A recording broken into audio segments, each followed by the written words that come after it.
Three Grots in a Vox is intended for a mature audience.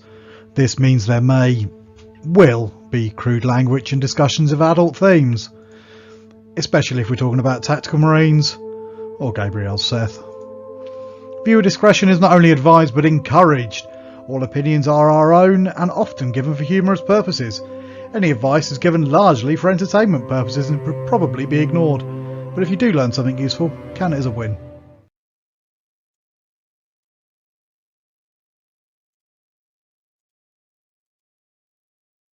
They were expecting to get it in today and dispatch it today, but they've bumped that back another week while everything that I wanted is in stock on Workshop's website, which is That's what's frustrating, that. Especially because Element's not that much cheaper these days.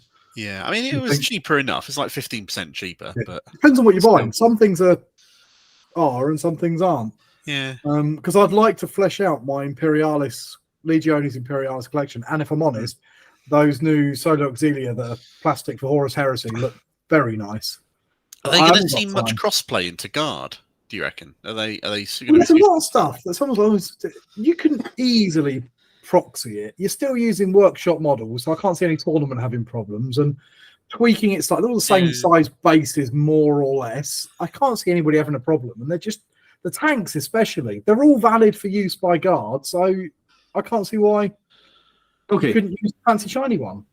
We have you want to actually try and intro us now, do you? I was going to say over our random bollocks. No, this is how we intro us. Cold intro. We're not going to mention the fact that nobody at any point has said anything related to what we're supposed to be talking about. Even slightly, yeah. Even slightly. You bought some. What's the results of the poll at the moment? Who put the poll up anyway? I did put the poll up to see the general consensus on the Dataslate. I have a poll running on the Blood Angels Commander channel as well about if people think Sanguinary Guard are good or not right now. Let me just tell you that before we preface it. I just put it up to see. We've had 220 votes and 95% not or something. 81% of people say that they don't think Sanguinary Guard are usable at the moment, which is pretty bad. I mean, like they missed. Well, it's not difficult, but hang on. Let me rephrase that. If you're playing them in Sons of Sanguinius, they've had a decent boost. Yeah, I also noticed that in Sons of Sanguinius, Mephiston now hits at strength 11. 11, yeah, and Centurions hit strength 12. And I played it last night, and I won a game with Sons of Sanguinius. I would love Sanguinary Guard to be good. I'm going to have to give them a go at some point, either with a captain or with Dante or something, just to try it. But the thing that bugs me the most about it is I look at the price for 5 Sangard, and look at the price for 10 Death Company, or 10 Vanguard Vets, or 10 Jump in Assault Intercessors, and why would I have 5 models when I can have 10? It just doesn't make any sense. No, I completely understand. Right, we better say hello to our people in the chat, haven't we? Hello, people in the chat. Hello, people in the chat. Evening, Araden. Evening, Two Scoops. Zach Force. Shamak. Philip Harigo. And Zach Force again. Oh, you've been printing Solar Auxilia. They're gorgeous ones. And Mike's in the chat as well. So we've got a few people watching us while we mostly talk bollocks 2 days out of date because everyone else went live 2 days ago. But I maintain it's better for us to have actually read the Dataslate before we take a hot take on it. It's been nice having seen John get massively enthusiastic about it and have a game with it yesterday. It's been good to catch up on everybody's takes on it and just sort of like get using that to inform the opinion that I'm feeling and holding about it. So it is cool. Yeah, in some ways, actually. I mean, I had to do something on Tuesday because I was playing a game on Wednesday, so my army list wasn't valid because obviously aggressors went up 20 points. I feel like you can play the Sons of Sanguinius detachment. Whether or not I will stick with it over Gladius is still 50-50. So it's been 24 hours. You wrote a Sons list, you ran it, you beat Miles, which is a bit of a milestone, no pun intended, in and of itself. Have you beat Miles before? Yeah. I mean, we were probably 50-50 in all the games we played. Really? Okay. I thought the record was a bit more in his favour than yours. But when he was playing Eldar and Knights, it definitely was more in his favour. But yeah, if you exclude him playing broken shit, which is his 2 main armies like Eldar and Knights. Fair enough. So what's your considered opinion? From playing the game? My considered opinion is a lot more things hit some sort of break point now, where whenever you bring in that +1 to wound, then suddenly the break point. You know, for example, if I think with my Death Company, I had them wounding like tanks or some sort of artilleries, I think it was on 2s or something, right? Because they're now strength 10, you give them +1 to wound or lethal hits. Yeah. So there's definitely... The Sons of Sanguinius detachment is objectively better, yes. Whether it's better than Gladius, I guess I need to play some more games. Whether it's better enough, Yeah. I'm quite liking it. I mean, I think I was always hotter on Sons of Sanguinius than you two were anyway. But I think that's because I've been more recently playing a few more kind of fluffy games. But I love Terminators. Yeah. What I love more is Strength 10 Terminators. True. Do you know I love Strength 12 Aggressors as well? That with twin linked, of course. Centurions. Centurions. Yeah. The thing that I found after the game that I played last night was, honestly, it's the first time in a long time I felt like I had so much fun playing Warhammer, because I was like, this is what I play, a melee army that's fast and fun, and I've been forced to play a shooting army for 6 months, and I guess I don't.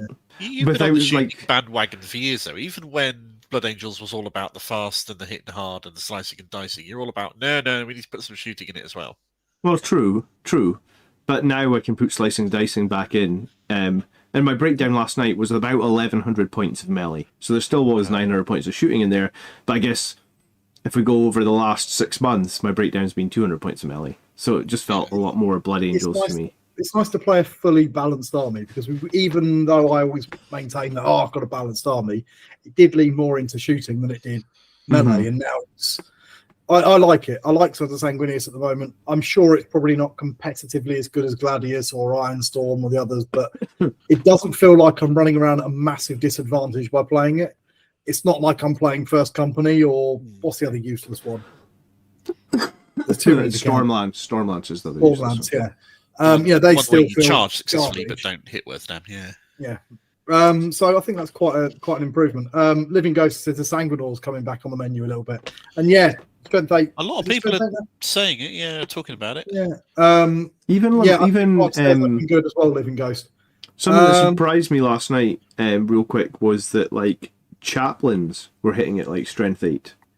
Yeah. Because their Crozius is normally Strength 6, so normally anti-vehicles you're just a bit crap, but Strength 8 lethal hits, potentially +1 to wound, actually was like, because I actually rolled 2 4s on my wound roll for the chaplain against the tank, and I was like, okay, move on. And someone in the chat was like, those 4s are wounds. And I was like, hold on, were they? Because I was like, normally against a tank, you wouldn't wound on 4s with a Strength 5 Crozius or something, right? I haven't had a chance to play with it yet, but I'm super excited to run a big fat squad of Terminators led by a Terminator chaplain and a Land Raider. So I was pretty negative on this when it first came out. It was like, okay, so you've buffed the strength that we get by 1. Yeah. Great. Big fucking deal. How much of a difference is that going to make, really? It's sort of like a tiny little bonus. It's like throwing a sock to the Blood Angels. Okay, we'll make it a tiny bit better, see if it makes a difference. But it really does seem to actually make a difference. It's just let us hit a couple of breakpoints. Yeah. That are really quite useful, because the +1 strength before was garbage, it was worthless, because my God, I'm hitting a strength 5, really isn't going to do a lot. But suddenly strength 6, that means that all your Gravis is now being wounded on a 3. Strength 10 means you're starting to wound proper tanks again with melee. And considering it as well, it's a little bit better than +1 to wound, because you can have this and it'll stack with getting +1 to wound from a chaplain or from the Lancer or the stratagem. So all in all, it feels like it makes a lot more of a difference. I like it. Cheers, Cambo. So I think the important thing to talk about with this balanced data slate is Mark's tournament at the weekend. Yeah, absolutely. So I've got a 1-day, a 3-game tournament at the weekend. I've been painting models for the last 4 weeks. I've borrowed 4 pre-painted models off Tony, 2 Redemptors and 2 Vindicators. The list is now completely illegal, but list submission deadline passed on Sunday, so it's still going to be played, although it's gone up from 2,000 to 2,115. Oh my goodness, wow, it's gone up a lot. Big jump then. Yeah.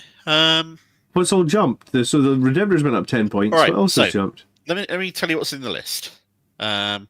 An Apothecary Biologist and 6 Aggressors. Okay, that's plus Land 20. Raider Redeemer. Yeah. Libyan Phobos Armor and 5 Infiltrators. Okay. Lieutenant Hobby Weapon. 10 Marine. Yep. I'm playing in the Iron Spear, Iron Storm detachment thing. Yeah. 3 Plasma Inceptors. I was going to say it's Inceptors that's going to have screwed your list up, isn't it? 2 Redemptor Dreads, which have gone up. Yeah. 2 Squads of Scouts, which have gone up. Oh, yeah. 2 Redemptors. Sorry, 2 Vindicators. I already said the Redemptors. And a Whirlwind, which has gone up.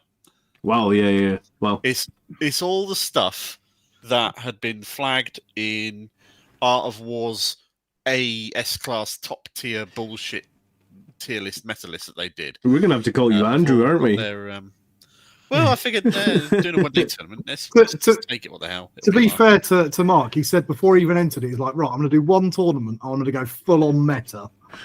Okay. Because I don't normally do this. I haven't quite got the combo that I was aiming for because I was missing 45 points on a particular enhancement. But, whatever, it'll be fine. We'll deal with it. Okay, cool. And my first game is going to be against the NIDS eternally respawning unending horde detachment with like 40 or 50 gaunts and stuff. So that's going to be an army to fight. So yeah, that'll be good. We're meeting Mr. James Gibb for the first time, and we'll try and talk the TO into pairing us up at some point for taking. Because you've never met James Gibb, have you? No, never. I forget that. You both have, but I'm the last person left to have that honour.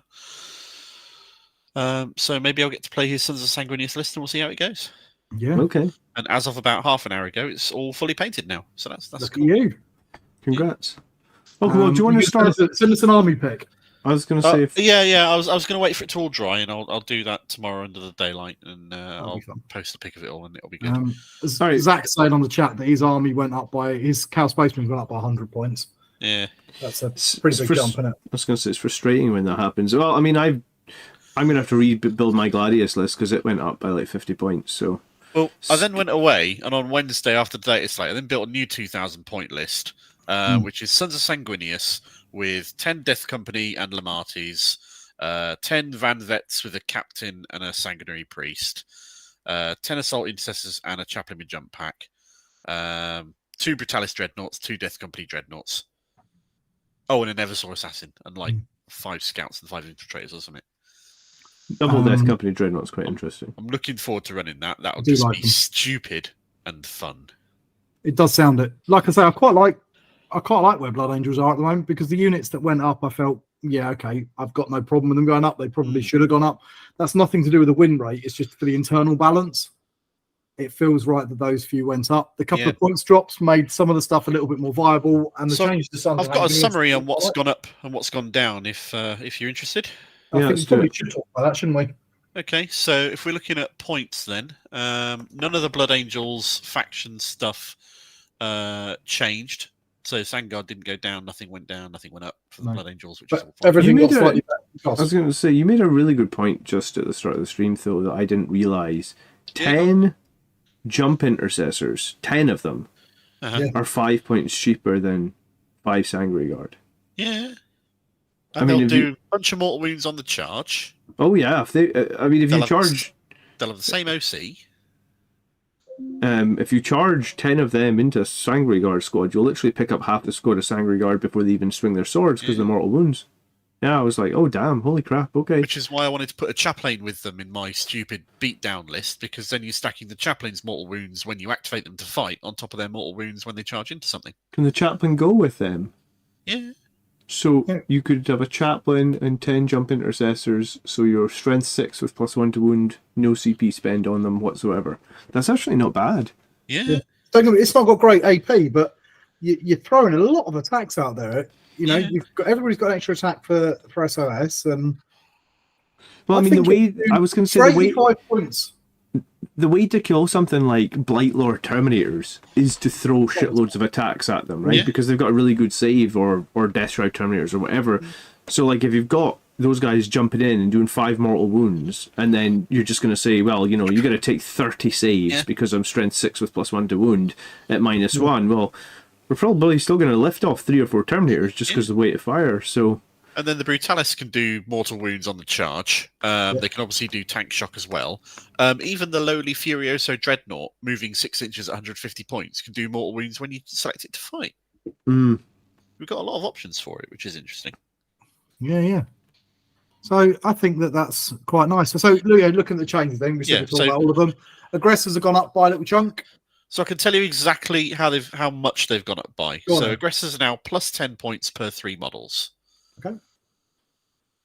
Centurion Devastators are now plus 10 points per 3 models. Inceptors went up a bit more at plus 20 points for 3 models, which is frankly deserved. And I think you still take them. They were pretty ubiquitous. At least 1, maybe 2 units. They're still exceptionally useful. Redemptors went up 10 points a model, which is not loads, but it's a nudge. Scouts went up 10 points for 5. Yeah, which is deserved, I think. Whirlwinds went up 35 points a model, which is that was a big jump. That's a bit of a beefy one, but that's literally to combo that stupid lethal hits strat, which I think is quirky at best. Anyway, it's not just that. A lot of indirect vehicles across the entire document went up, no matter what army they're for. Can we circle on to Redemptor Dreadnoughts for just 2 seconds? Why are they going up 10 points? Are they that? I haven't been running Redemptors. Really I understand there's a spam list where you run the 3 of them in a particular detachment, and their toughness and their 2-up save and their -1 damage combos with things you get. I've seen it mentioned with Dark Angels, and I'm not too sure of the exact details with it. Do you run them in Vanguard so they're -1 to hit, and you're always got cover maybe, and yeah, that might be it. Entirely possible. I don't know, but because a lot of people really rate them, and I think they're good. I like them, but I don't think they're great. I don't think the Macroplasma is all that. It doesn't have enough strength to be a proper anti-tank weapon. They're not rated for their offensive ability as much as their ability to take a beating. Yeah, they just seem pretty tough and a reasonable amount of anti-everything that's not great at anything, but pretty good into most things. Well, I played a tournament, Tony, where someone said that the Redemptors were very good at killing, like, Terminators, right? Because the Plasma gets blast, it's D6 +1, and then it's strength 9 -4, so every failed save is a dead Terminator. So the Redemptors, that's maybe the niche that they're good at, but I don't know if it justifies putting it up in points. I was like, I'm already not taking them at 200, so I was looking at them. I was actually kind of hoping they maybe go to 190, same as the Vindicator, and then I might consider them. Yeah, I'm taking them, but mostly because I like Dreadnoughts rather than because they're jack of all trades. That's just a brief message for our viewers. Thank you very much for tuning in and watching us. If you're a YouTube member, then you've got a free super chat. Please use it. It'll pop up on our screen. We'll read it out, guaranteed, and all that kind of jazz. We'll try and pay attention to the chat and answer and read out what we can anyway. Yep. So, yeah, cool. Assault Intercessors have gone down. Which leads me on to something else that I just wanted to highlight here. Go on. Workshop have now decided to highlight what's gone up and what's gone down. We're not worthy. Effectively. We're not worthy. Thank God. Finally. Thank God. So, taken a great deal of time for it to happen. And I think there's a reason why. And I'm going to circle back to this in a little bit as well, because there's something that I haven't seen people mention yet. Mm-hmm. I've been gifted a membership by Aradine. I'm in the chat.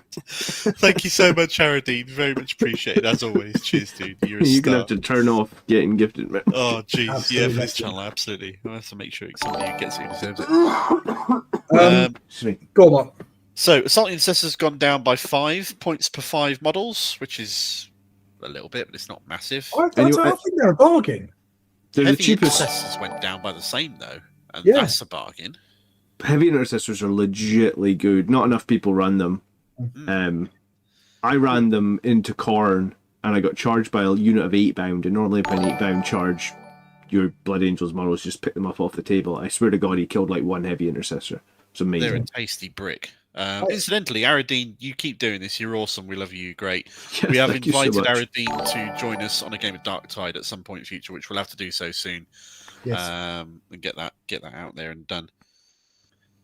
What else has gone down a bit? Let me go back to Assault Intercessors for a second. Yeah, sure, go for it. It's only 5-point drop, but I genuinely think. Do you remember we talked a little while ago about when we're doing our tier lists, of which we still haven't done the last one? This is true. Get the last one we talked about the like Gabriel Seth and things like that, and putting them with Assault Intercessor bricks. Yeah.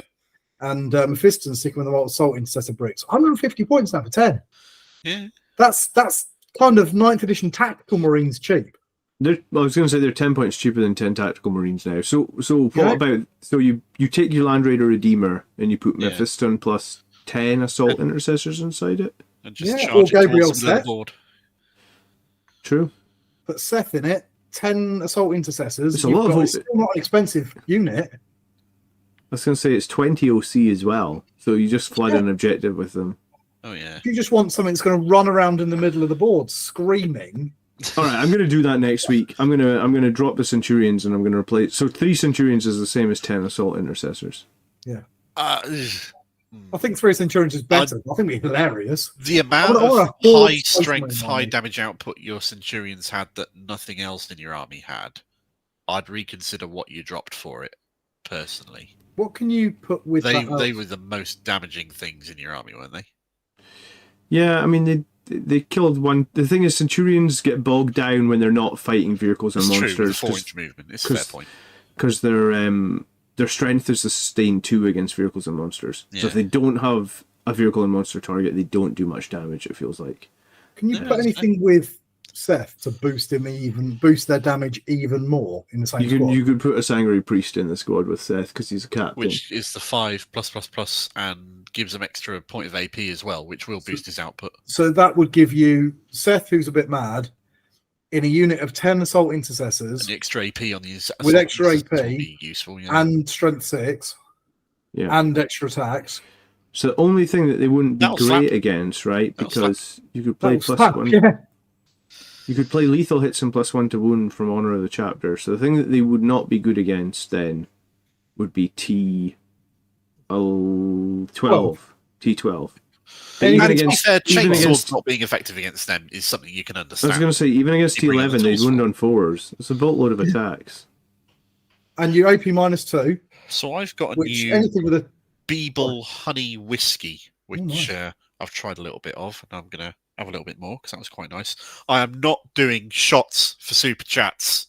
No. You say that if everybody puts in, if everybody puts in a super chat, then you're going to have to Highland finish the whole bottle. Suggested that, not a hope. That was a fun night. That was a really fun night. So it was a great night. -2 AP puts everything basically that's got an in-bun save onto its in-bun save, so any more AP is wasted. And I drank 2/3 of that bottle. There's not a lot of mead left. How many attacks does Assault Intercessors get? Is it 4 base? So is it 5 in Suns detachment? So is it 50 attacks you get from 10 of them? Is that right? Like I'll check. I'm bringing up the app. Go for it. Oh, that brings to another change that's not probably going to get highlighted because we're talking about balance. Changes in the apps. The app, it is so good. The little change, it's small. They've done 2, one of which is good but not massively impactful. But the command bunker is so useful. Yeah, it's brilliant. It's absolutely brilliant.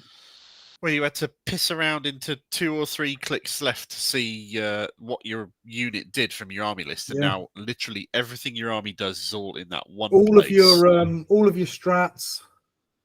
Still a 3rd left. Oh Jesus! Oh, that's brilliant. No I was well impressed with that. So I run a club for kids playing Warhammer, and because a lot of them have got a real hodgepodge of stuff, or they're borrowing stuff and things like that. This command bunker, just quick one-stop shop. All your strats, all the core to bring strats, and the one for detachment, everything in it, all the abilities. It's really good. These are kids. Ask a dumb question. Where is the command bunker? Go into the army roster bit in the middle. Go to a list, and then click on the thing that's got a weird skull in the top. It's like a castle skull in the top right. I see it now. I never realised that was a clickable. Well, that's cool. New. And then scroll all the way down. All the units are in alphabetical order. Yep. All your usable detachment abilities, army rules, all the enhancements that you've chosen specifically for your army. Yeah, and then all your strats. That would have been cool to know last night. Okay, cool. I tried really useful. You're a bit involved in the kids can't remember anything. Oh, I can't remember anything, man. Nice. So being able to click through stuff, I was really, really chuffed with that. So with the changes to how they're showing the points up and down in here, the changes into the app, how they've done the rules commentary is actually not the rules commentary. Sorry, how they've done the balanced data slate is really effective because anything that is changed from how it is in print is in red, and anything that's changed newly has got this little plus symbol on it. I know, thank God for that. I hated having to crawl really through the balanced data slates and that looking for Actually changes. effective. Yeah. Good for them. I'm glad they're evolving it. That's good. James Workshop, you've actually answered some prayers. Brilliant. Yeah. Good on you. Some of it, I like some of the commentary and some of the changes. Just saw a couple there. Yeah. Are really, really anal. Because it's like anybody who was doing that they've had to clarify. The rule about putting exalted 8 bound into rhinos. Yeah. If you were doing that and you know who you are, you know you shouldn't have been doing it. You know you were cheating. Stop it. You know. Well, no. We rag on GW a lot when they fuck something up because it happens. Yeah. So it's only fair to give credit where credit is due. This is a good change. Cheers. Awesome job. More of this, please. It's great. Yeah, we like that. They've done some decent changes to this. I'm not sure I agree with all the points changes and things like that, but you never will. Yeah. Sorry, did we finish all the Space Marine points changes? No, we didn't. No, we didn't. We got stuck at the heavy intercessors, was it? Yeah. So Assault Intercessors, heavy intercessors down 5 points for 5. Infernus Squad down 5 points for 5. Does that make anyone want to run an Infernus Squad? A difference. No, I'm not going to take them. I've run them, but only for fun. Yes. Or anyone that run boarding actions. I was going to say anyone in Firestorm from the chat that runs Infernus Marines. Like I would like to build mine. I hate buying the Leviathan boxes or the big boxes and then leaving half the models on the sprue. But if I don't see any rules, somewhere Blood Angel's stuff with Firestorm is quite good because of the flamers and melters and the stuff that we get in general. Yeah. Even in Firestorm, Infernus look like they should do massive damage, but when you math hammer it out, they don't really. No. I suppose it depends what you're targeting with. They're just if they from the procs. Yeah, they just don't have the. They don't have any AP. That's the problem. If they had some AP, I think they would. Well, that's what Dev Wounds from the Firestorm detachment gives them. Yeah, well, you got to be CP for that, right? Yeah. I don't get that all the time. Incestors drop down to 80 points. Yeah, which is nice. If you're taking them, it's a bit of a boost. I don't think it's going to change your mind as to whether you take them or not, but it's a nice bonus. I'm not using them in 10th. Sticky objectives is all well and good, but I think I'd rather have something sitting and babysitting the objective to try and make sure they don't take it off me very easily from just a random deep you're right. thing. I think the more exciting one there is the change to the Outriders. Outriders down 15 points for 3. So they're 80 points for 3 now, which is incredibly cheap. Yeah, it's cheap enough. It's 12 wounds at toughness 5. And they're very tough, but and they're fast to get across the board in toughness. They're just quick. They get places and take a little bit more effort than you'd expect them to die. I think I'd still rather take Marines with jump packs, but maybe that's my Blood Angel bias showing through. Because then they can more easily hide behind ruins and move through ruins and be a bit more maneuverable in that regard. But then again, the extra toughness of the bikes, as you've said a number of times, and I agree with you at this point, John, toughness 4 is basically paper at this point. It is, yes. So if you think heavy intercessors are 15 wounds for 100, then 12 wounds on the bikes for 80 is okay. I mean, heavy intercessors are not there to kill stuff. They just have bolt rifles. The bikes just have bolt rifles, 1 less strength, but the bikes do have chainswords, which is like... They've got some melee output. Slightly better. So, I mean, if you just want an 80-point unit that can fly forward in turn 1 and probably get on an objective and probably wither a bit of firepower, then you could do worse than an 80-point squad of bikes, right? They've definitely moved up in my feelings towards them. Yeah, I mean, I don't feel like total trash anymore. Like I almost had them in my list last night. I just ended up cutting them. It was close. It was close, honestly. Fair enough. Okay. Other point. There are 2 more points drops that have happened to the Space Marines. One of which is irrelevant to Blood Angels players, but Gilliman went we're down not 10 Blood points. Angels players today. We're grotty. This is the grotty all armies one. Okay, fair enough. Gilliman went down 10 points. And Sternguard went down 10 points for 5, which they kind of needed to because they got nerfed into oblivion with the rules change to how their guns work and their ability works. I prefer if you had the old points cost but kept the old abilities, then I was running them. But the new points cost and the new abilities, I'm not running. I think 90 points is still too much. They're paper and they don't do any damage. Pretty much. So that's the summary of the points changes for Space Marines. Okay. John, you said something. Yeah. I was going to say, are people running Guilliman? I haven't played against him in 10th, sorry.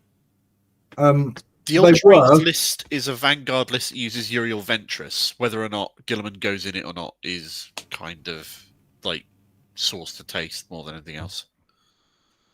Okay. Yeah, because he did get that double oath, but I guess in a way, oath being nerfed probably nerfed that a little bit. Indeed.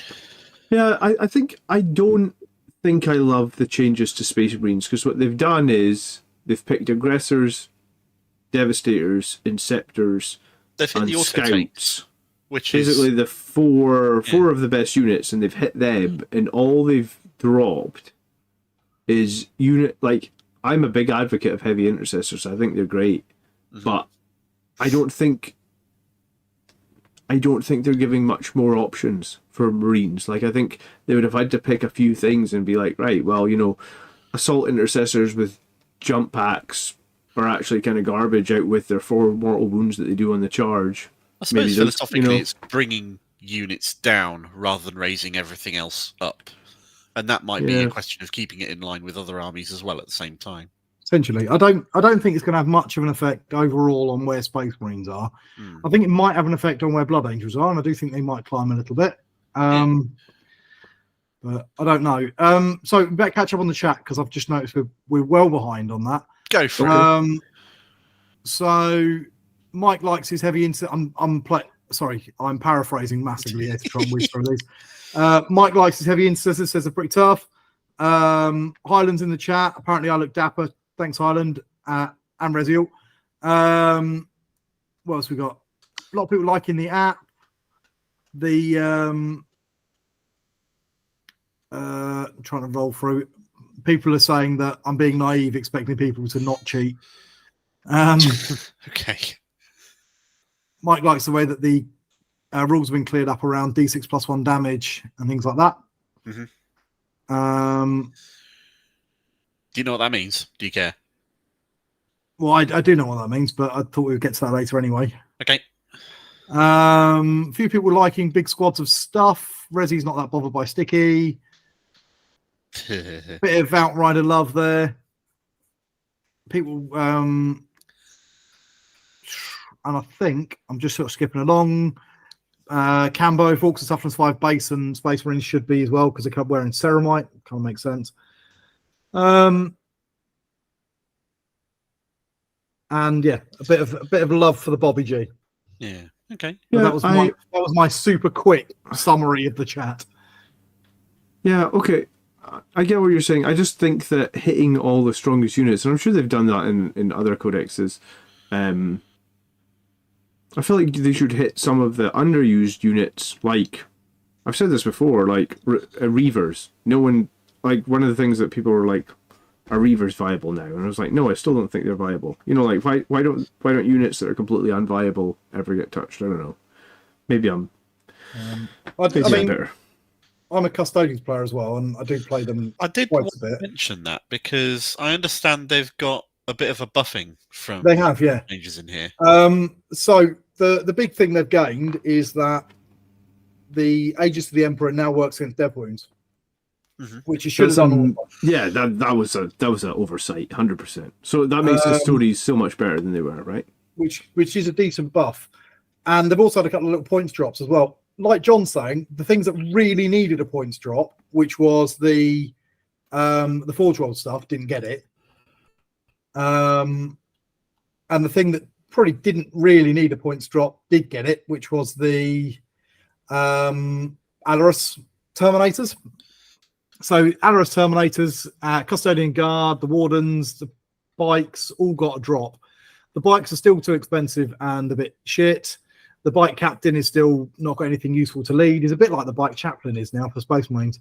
The Custodian Guard did get a drop, and I think that's because they took so many nerfs before. So that's always nice. And the Warden's getting a drop is nice. And the Alaris getting a drop is nice, but I just don't think it was really necessary. Are the bikes at the point where you'd want to run them now? I still wouldn't. They're 75 points each, which is still too much. Because they're rubbish.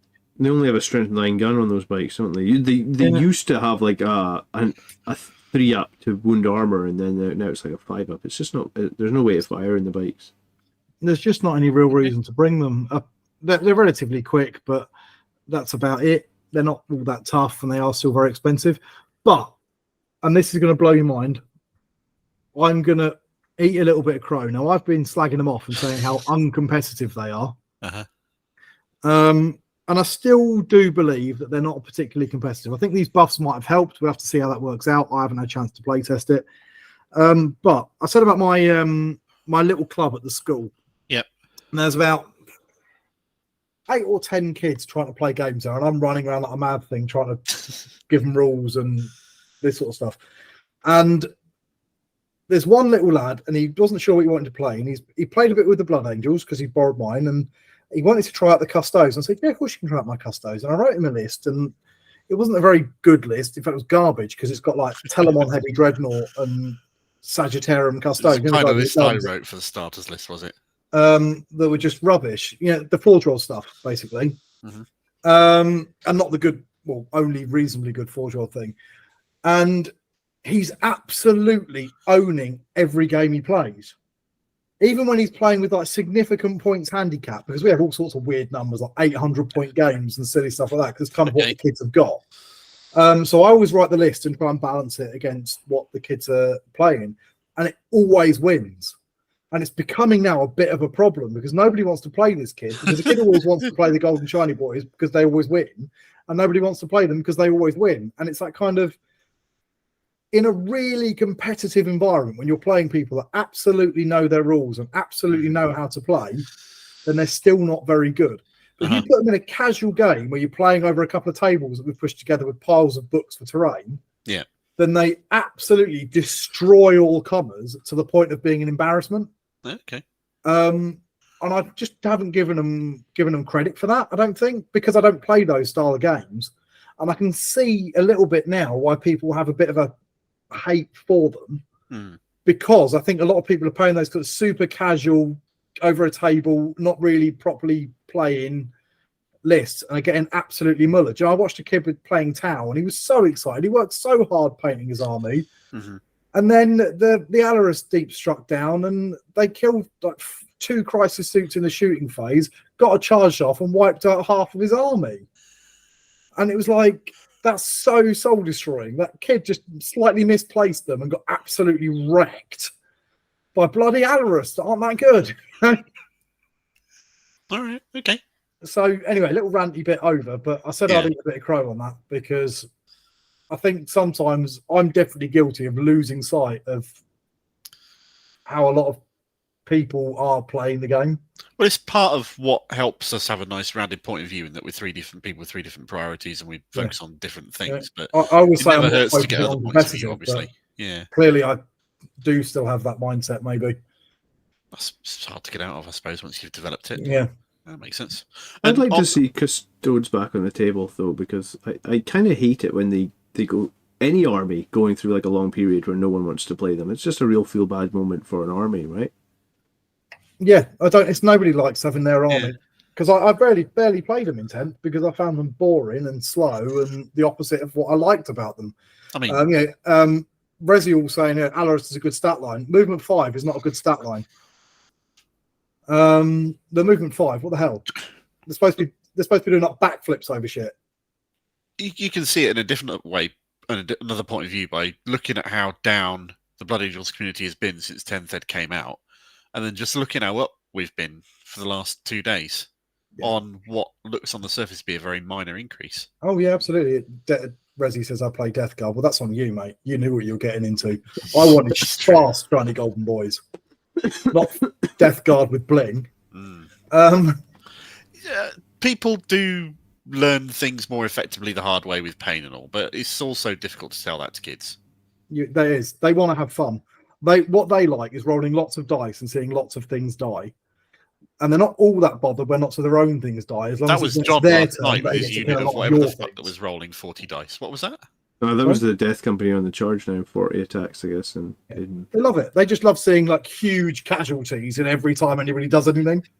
I was going to say, how do you... So what's funny is the Astra Militarum got their 300-man stupid list actually buffed by this change. You realise that? Really?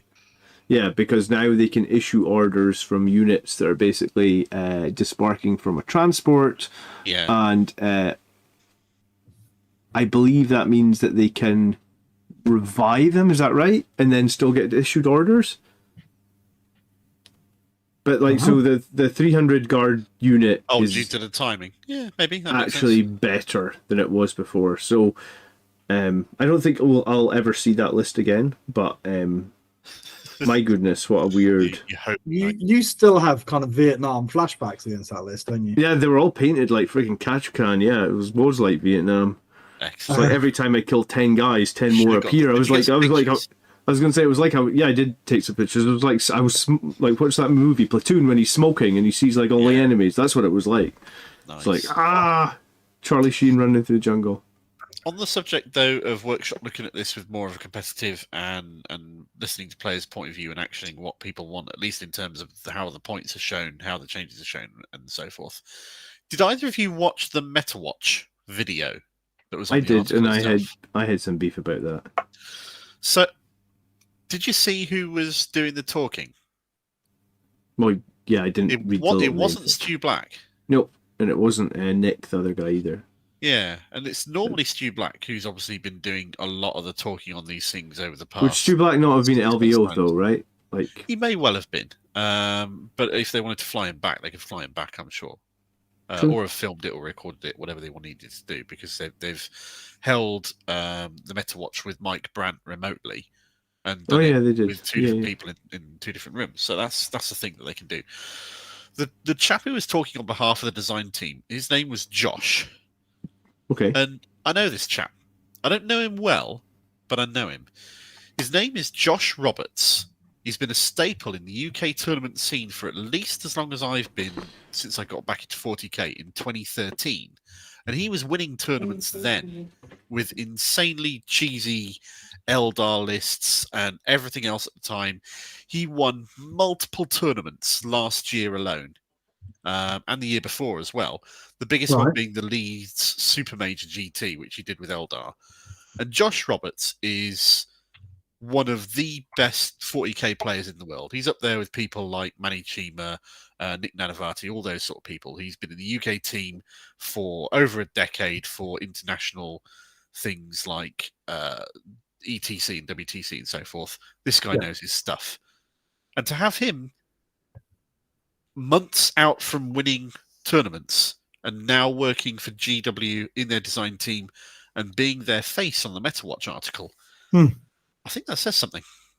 I think it says something about their priorities. But to be fair to them, they've been open about their kind of like priority / target since this edition was announced, because it was announced at Adepticon, wasn't it? Yeah. Because they said right at the beginning, this is going to be the most balanced game. It's going to be, they're focusing on that competitive. Because in all honesty, that's what put me off this edition, because that's not how I'm playing at the moment. I'm not going to tournaments really. If I get a game, I want to play with my mates. And I want to do something daft. But they also didn't make a big song and dance about it. They just presented him and had him up there and talking away. But if you know who he is, then this is my point. That they're not hiding it. They've said it outright, and they seem to be keep carrying that through. Yeah. The focus is competitive. So it'll be interesting to see how that develops and continues to develop over the next 3-6 months, year or so. But then at the same time, we do seem to have we've had the launch of Old World. Yep. We've had the launch of Epic. We've had the launch of, we've had a lot of support for Horus Heresy. There's a lot of stuff coming out there. Yep. And I do feel like the people that are in more my group of people, the kind of, we play for fun. Yeah. We're competitive with each other, but we're not competitive on the wider meta. No, we want to win. But at the same time, we're not willing to do everything it takes to win. Exactly. We're not going to suddenly completely change our list because we want to run 6 aggressors with biologist because it's good, but it will look stupid, so we're not going to do that. Oh, so many people commenting on your hair today, Tony. Oh, thank you very much, James. It's very kind of you. Yeah. You had to go because you look like such a slob beforehand. I suppose the contrast is staggering. I don't know. I'll grow it back one day so I can dress it to Kurt Russell again. But at the moment, I'm happy with it short. My little pig kept pulling it. It was getting on my tears. Yeah, that's fair. But anyway, so John will be back. He's just had to go away to look after his kid for a few minutes, absolutely. So he'll be back with us. He's going to be listening to whatever we're saying. Yeah, he's got his headphones, so he can still hear us. He just can't. Yeah, he'll pitch in with anything that like tweaks us when he can. When he comes back. So anyway, back to. I feel like they're kind of pushing 40k as their. This is our tournament. This is our competitive game. We're trying to really push it, narrow it down, and make it like a really tight game. Continuing to invest in it and double down on it, and not just like walk back. It's been a couple of years in the works to get here, and they're still pushing it. So good. And at the same time, you've got this kind of still putting investment into those other games. We're sort of saying it feels like someone who's pretty invested in the hobby as a whole rather than one particular game system. It feels like they're sort of pushing us people over to the other game systems and then saying 40k is for winnings or winning and tournamenting and competitive and balance. And if you want weird, crazy jank and goblins, go Old World or Horus Heresy or Blood Bowl or Underworld even or whatever. Underworlds is great, but it's very balanced. It's got no story to it really, but it's very balanced. It's quite fun to play. Warcry's had a few cool stuff. Necromunda, they had some of the best models. Did you see the Taurus Venator when that came out? Yeah. I look at all the things and they're all very shiny. They're all very, very shiny. So it's been really quite an interesting. They sort of hinted at it, and they're rolling with that. Going back to Dataslate next to Blood Bowl. Ever so slightly. Eldari reactions from Craftworld Eldar players has been mixed.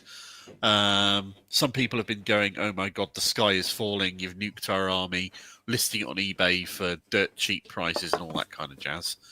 No. Some people have been going, "Yeah, this is fair. We kind of deserved all of this. What we've been hit has hit some of the hardest stuff, and we've still got a lot of play left in other elements of our army that haven't been targeted."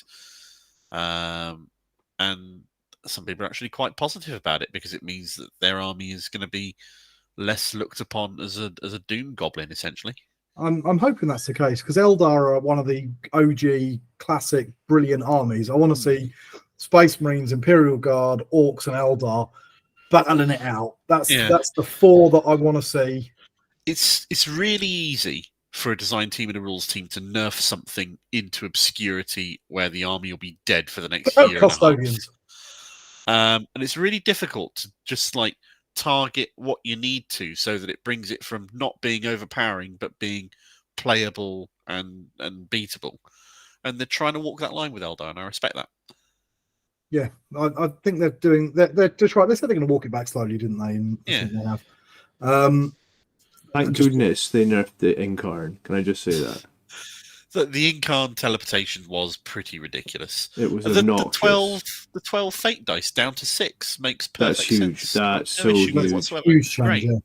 It takes it down from having 2 or 3 6s and the ability to get an extra 1 a turn guaranteed from a Farseer to maybe 1 6. Yeah, I think that's quite good. I'm just catching up on the chat again. Matthew, I feel a bit sorry for Stu as someone who watches the AOS meta watch videos as well as the 40k ones. The 40k ones were very subpar in comparison. I don't know. I've watched the AOS thing. I want to play it because I really want those new skeleton vampires. Yeah. Resi, I think GW's later collection is sus, and I think more and more high in 40k for not putting in a lot of weight on win metrics. Yeah, I think you're right. James has been very kind, thank you. Resi was being very kind. I've lost 25 kilos, mate. Wow, dude. You're smashing it, dude. It's not new year, new you. Well done. Still got about 10 to go. My new VR headset has turned up today, so I'll be starting to hit the Beat Saber next week after the tournament's out of the way, and maybe losing some of this in a similar sort of way. You can come on something ridiculous with me. I think we're doing the penny. We're doing a charity run or something race across I'm like the not penny going anywhere fan near SAS Tough selection Mudder or race or anything something. like that. Oh, cool. Let us know. We'll sponsor you. I'm going to die probably. Sponsoring. John, do you want to say about your raffle while we're here? In case Yeah, I mean, I think a lot of people have bought tickets already, but I bought some. We're well over $1,000 now, so it's pretty crazy. What is supporting your raffle going to go towards? It's going to go to the Archie Foundation, which is a children's charity in Scotland, and they do a lot of good stuff. They were actually, when this little one was born, they helped us a lot, so that's why. Mummy's out tonight, so it's going to take me a few minutes to settle him. I hope you go to sleep here, then I'll disappear again. So still catching up with the chat then? Yep. A lot of people, a lot of love for that Venator. I really like that. I'm going to buy one of those just because I want one. A lot of love for Underworlds as well. Zach's saying he's got half the warbands. I think I've got 4 or 5 warbands for it myself. I'm strongly tempted to get into Underworlds. Resi plays it with his son. It's why it's so good for kids. So, like at the school, I wish they made a 40k version. And no, Kill Team isn't it because it's too complex. It's really There's too much Kill going on. Team is like the Warcry analog. It's I want an Underworld with Space Marines and guns. The only thing disappoints me about Underworlds is some of the older bands that they've done you can't get hold of anymore, like the Luminous band that was in a starter set. Is a couple of them they've done made to orders because I got hold of one of the Goblin ones that was really early and I missed it and I wanted it. And I saw Sepulchral Guard, which is some of the best skeleton. The Goblin team with all the squigs bouncing around that you can currently get. That looks really good. So they do seem to re-release them, even though they have their seasons and these are the bands for this season. They're not outrageously balanced about it, because they sort of say the new season has these bands in it. Yeah, but Resi's got the Sepulchral Guard. They're my favourite. They're the only one I've actually finished painting properly. But they're so good for the kids because you say, right, what do I need to play? We need that box. It's £20. Yeah, go away, get that. And you've got everything you need. You don't need to buy. Then there's no, I want this or I need this, and there's no upselling. Or the meta's changing. You've got it. Extra model and, yeah, cool. And I think that's fantastic. I really do like that. Zach says they're reprinting a lot of the older kits in new core boxes. I did notice some of them are coming through like that. So you talked about the Eldari. Not much change there for the Agents of Imperium. No, nothing of any massive note really for the agents. So then on to CSM. I must admit, I don't get to play very much against CSM. A lot of chatter that I've seen, unsubstantiated, says that Chaos Space Marine players are complaining that the sky is falling and has nuked their army into the dust, which may or may not be the case. I don't know the army well enough to be able to... No, I don't know. I played it like once at a tournament and that was it. But I've faced them once, and I understand that certain combos that they could do were pretty horrible. So I'm glad that they've nuked a few things. Okay. So in particular, they had a stratagem they could play on any Mark of Nurgle unit to give it loan op 12 inches. So whatever they didn't want, whatever you're about to shoot and unload firepower onto, bang, you can't shoot it. Yeah. I feel like some of the other Chaos armies have paid a little bit of the price in some areas as well. One of the changes to demons, making it so if you want a demon, you've got to bring a core demon unit as well, has meant that we're just not going to see them effectively. Things like Bloodthirsters and that popping up in World Eaters, and Lords are changing that for 1,000. You're just not going to see it because of that requirement to start bringing. I think that's... I'm not sure that's a bad thing. I'm not sure it's a bad thing, but it is a thing. Yeah, yeah. Okay. Chaos Demons is a funny one. They've never been able to balance them because it's a melee army in a shooting edition. Yeah, that's fair. Yeah. So much of it has gone down in points by decent amounts, and I still don't think that they're going to be properly balanced.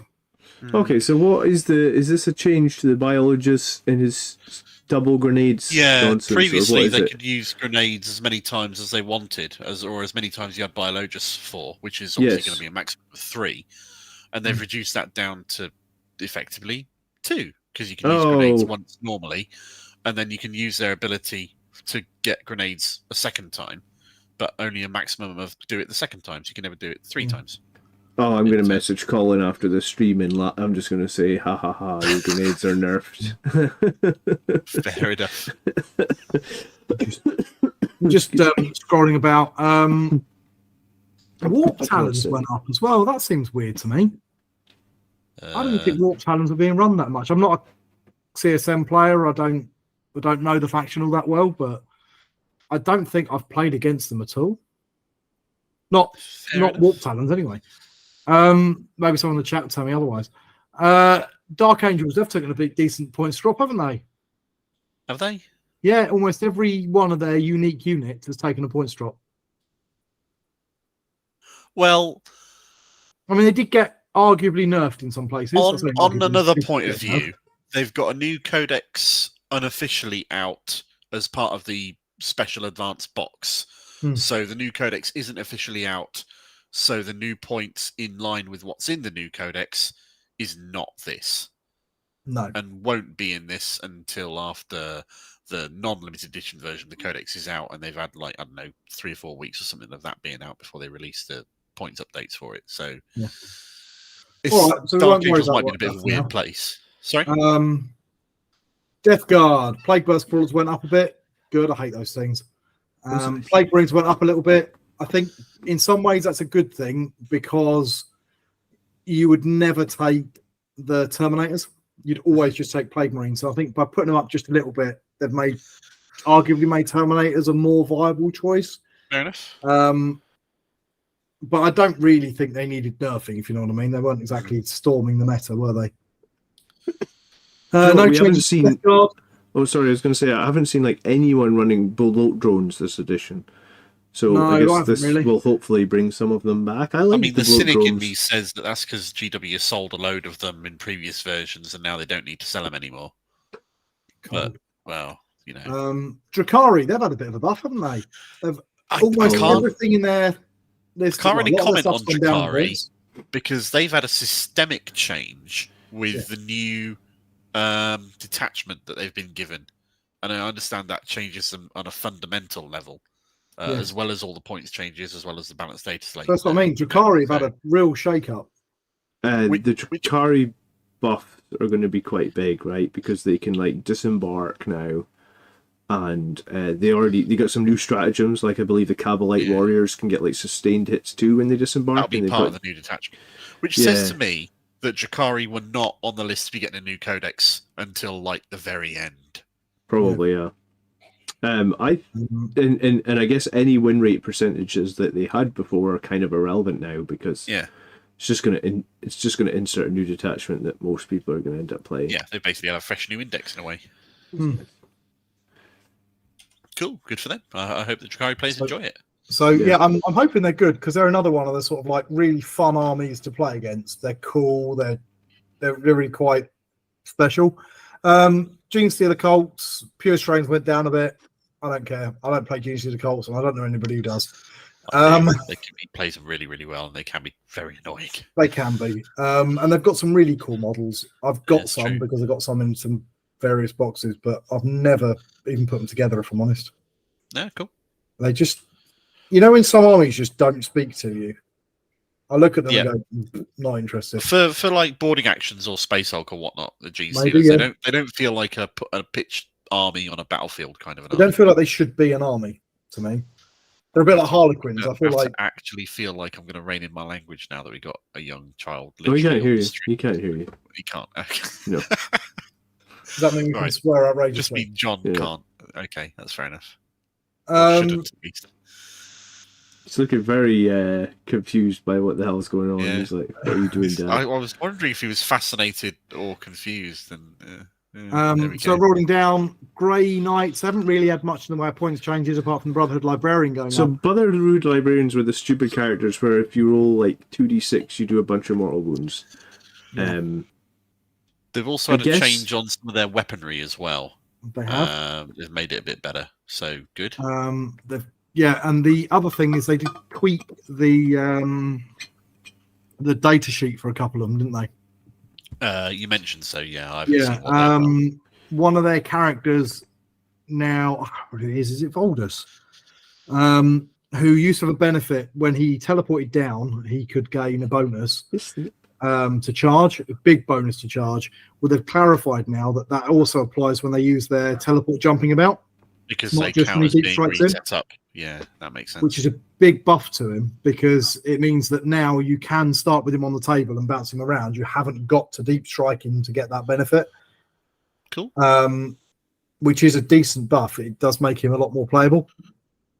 That sounds like a rules commentary clarification by stating that what happens when you reposition units is also count as like setting them up. Yeah. There's a couple of people in chat reminding me. There you go. I knew it was there somewhere. I just can't remember it. It's Drago, and he has a +3 to charge. Grandmaster Caldor Drago. Have you agreed with Tangerine Drago? Yeah. All right, cool. So that's a nice change to them. I think they've had a little bit of buff. The other big buff I noticed, which I don't think I've heard anybody really talking about, is the Imperial Knights. Sweeping points changes. Almost I didn't look at all these. So including the Forge World stuff, thank God. Although some of it's still too expensive, especially the melee knights like the Lancer. So they've all gone down. I suppose the question is, have they gone down enough? Because when they were nerfed in the previous one, they took the nerf to towering, and they took the nerf to bondsman abilities, and they took the points hikes as well. Yeah. They got and all the reroll ones as well. They had as well. Yeah, well, that's been changed back now, and obviously the points have gone down across most of them by a bit. But towering is still nerfed, and the bondsman abilities are still nerfed. So I guess that's what they've chosen. So it's pretty sweeping buff, but whether it's enough, I don't know. And why didn't the Knight Gallant drop in points? Because it doesn't shoot. They didn't put it up with everything else because the towering problem was a shooting based problem. Yeah, but the Cerestus Knights barely shoot. The Lancer's got like one shot and it's shit. I don't know. That's just my reading of the logic, I suppose. I don't know, but it was a big choice. Leagues of Votann took a few points hits. Sagittars went up. They needed to. They were way undercosted.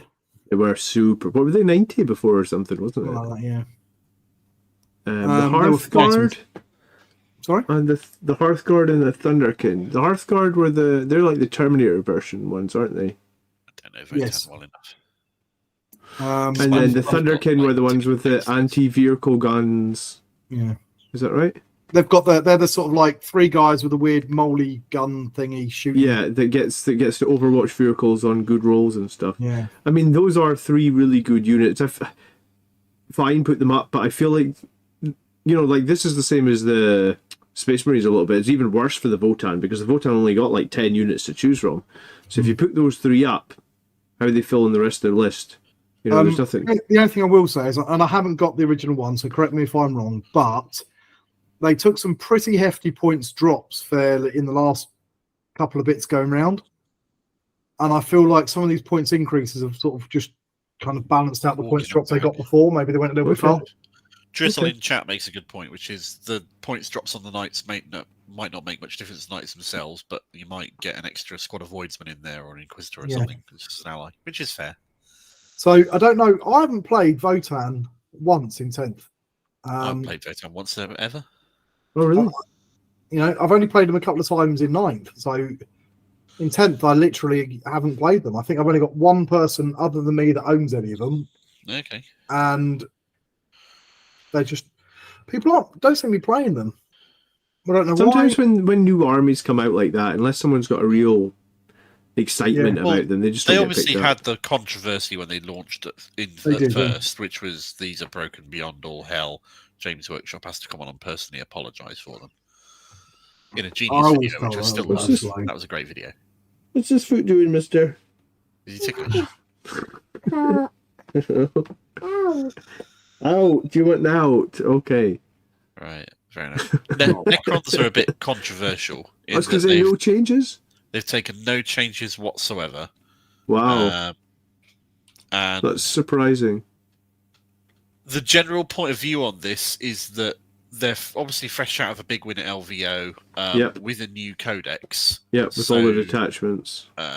Other influencers who know a bit more about Necrons than I do have said things like, it seems Workshop don't want to do anything with them because the codex is still too new, and they reckon the meta could just adjust to it.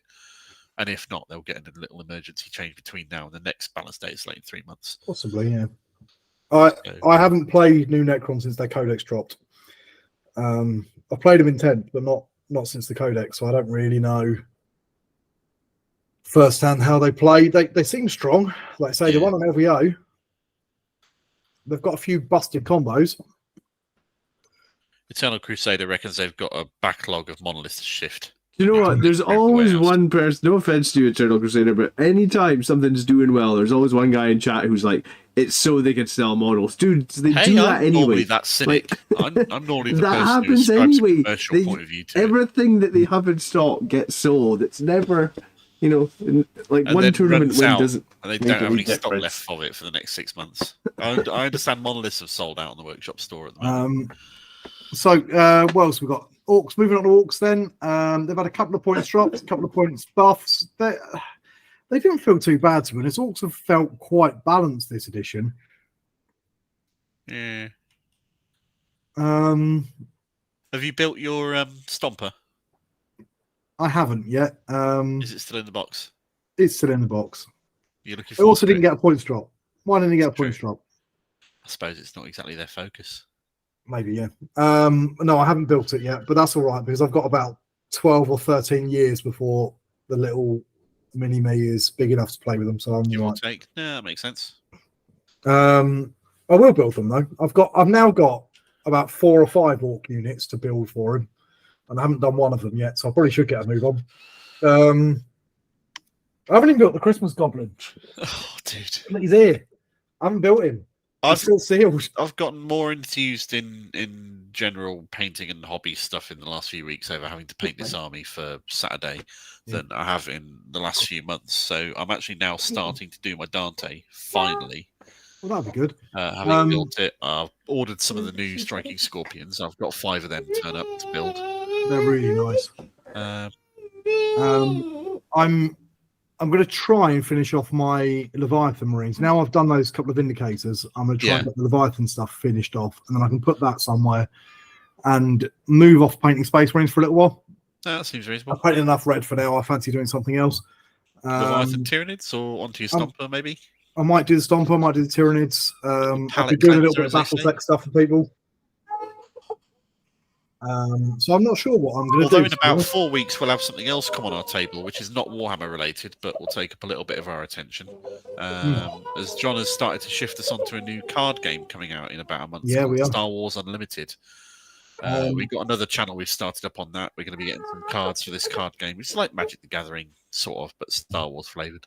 Yeah, that's going to be quite fun. So I'm quite looking forward to playing that. Yeah. And I've finally got some 3D printing working as well. So I really set it out for the students, but I'm annoyed today because we should have had a new 3D printer turn up at the school, and the company that we bought it from decided that they should use Yodel.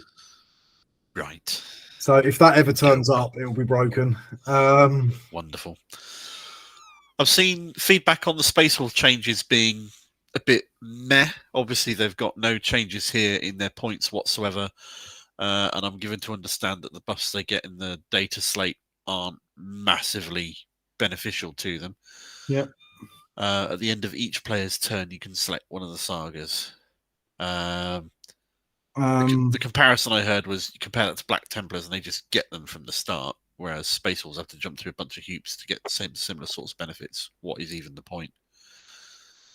But then again, Black Templars have obviously been right up there alongside Eldar and Necrons. Yeah, they're pretty good, Black Templars at the moment. I'm just looking at the chat again. No, the Thunderhawk didn't get a points drop because it's already OP. It doesn't need to be more OP. It's true. Hammer make flyers and fortifications useful. Would be lucky. Eternal Crusaders in the same boat with the Nids. He wants to get them finished, get them sold off so we can buy some Deathwing.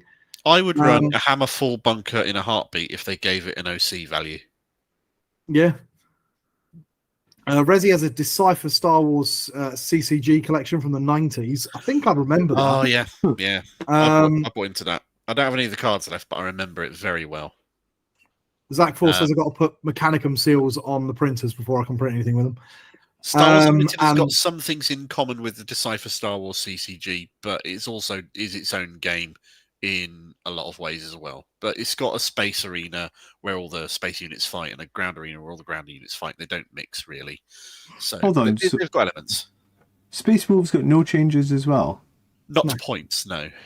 So they've really not touched overperforming or underperforming units within the individual factions at all. Because my understanding of like Thunderwolf Cavalry are broken as all hell. You go Alpha Strike on them. They got a minor change in the balanced data slate. The hammers did something, didn't they? Don't they now? Didn't they get a buff to the hammers? Wolf and hammers, or one of them did. I did read somewhere. Okay. Okay. Someone will tell us something. Spellfire. I still have my old Spellfire deck. I remember it. The Wolven hammers got buffed, yeah. Yeah. Okay. Mike Basic Red, I'll take a hammer fall if you could deep strike, as would I. Cambo would take Yodel over every. And Eternal Crusader says, Yodel, you might as well send it to you with a catapult. And I feel like if they'd had sent it with a catapult, at least they would have got it. And, instead of watching it for 5 hours drive around the city that I'm based in and not turn up. That's pretty old. Yeah, this is a CCG concurrent with Magic, so like 4th or 5th edition. It's a D&D property CCG, and it was very, very pay to win. I thought Magic was a D&D adjacent. No, it's its own setting. They've crossed over into other settings, but because they're both Wizards of the Coast. Spellfire is specifically Dungeons and Dragons, and all the various different settings for Dungeons and Dragons, like Forgotten Realms expansion and a Dragonlance expansion, the Birthright expansion, Fading Suns, all this sort of stuff. Cool. Oh, the only TCG that I probably got, CCG that I probably got into when I was younger, was Yu-Gi-Oh, and I played a crap ton of that. I never did the Yu-Gi-Oh or the Pokemon. No, I collected the Pokemon cards when they came out because everyone did, but I've never played the game and obviously long lost the cards. But I did play Yu-Gi-Oh when I was around that sort of age. I quite liked it. It was pretty good. I used to like doing the blind tournaments. You know, you just like get 5 packs or whatever, and you play what you got. I love the way Star Wars Unlimited is works its draft, but we'll touch more on that on the other channel when we did you guys talk about the World Eaters nerf? Not yet, no. Yeah, we haven't got there yet. So the change to Space Wolf hammers then. Resi posted it up. I said someone would. Yep. Their hammers are now, Wolfen hammers are now strength 6, -1 AP, 2 damage, which is a nice little buff for them. Okay. It does mean that they actually do something. Scrolling through, Magic is D&D adjacent now, but it wasn't for years. I would like to see Bondsman abilities back to where they were, because the way they interacted with the main knights and the armatures, I thought was very good. It incentivized you to bring some of each to make a bit more of a balanced list. I missed that. I think that was a mistake getting rid of that rule. Yeah. Okay, so Tower Empire. They've taken a couple of little points drops here and there, and the crisis suits have gone up a little bit, which seems fair, to be honest. I was going to say, I haven't even been playing against Tau players that have been using crisis suits. I thought the crisis spam was kind of already dead, but I guess not. It wasn't dead. It's still one of their stronger units. The Cyclic Iron Blasters took a hit, which they needed to because they were so ubiquitous before that everyone was 3D printing 3 of them for every model. Yeah. So they've gone up a little bit, not a huge amount, but they've gone up a little bit, and other things have dropped a little bit. I think they're not really going to change all that much. It's what it is. Like I say, I saw them all get eaten by Alaris the other day, which made me cry. Well, hey, Andonios, thank you very much for your support. Outwardly, it's very much inwardly, appreciated. It keeps us in stuff to talk about. Absolutely does. Thank you very much. For your entertainment. Eternal Crusader, Yu-Gi-Oh! I played it as a lad until I accidentally left my entire deck on my school trousers on wash night. First edition, blue eyes and red eyes gone. Never forgave myself. I know that I'd cry at that. I don't think I'd care now. I'll tell you what, actually, talking to that, a couple of years ago, it turned out my sister's boyfriend had found my deck somewhere and sold it because apparently it was full of first edition fancy shiny cars, and you got loads of money for it. I was like, well, how much did he get?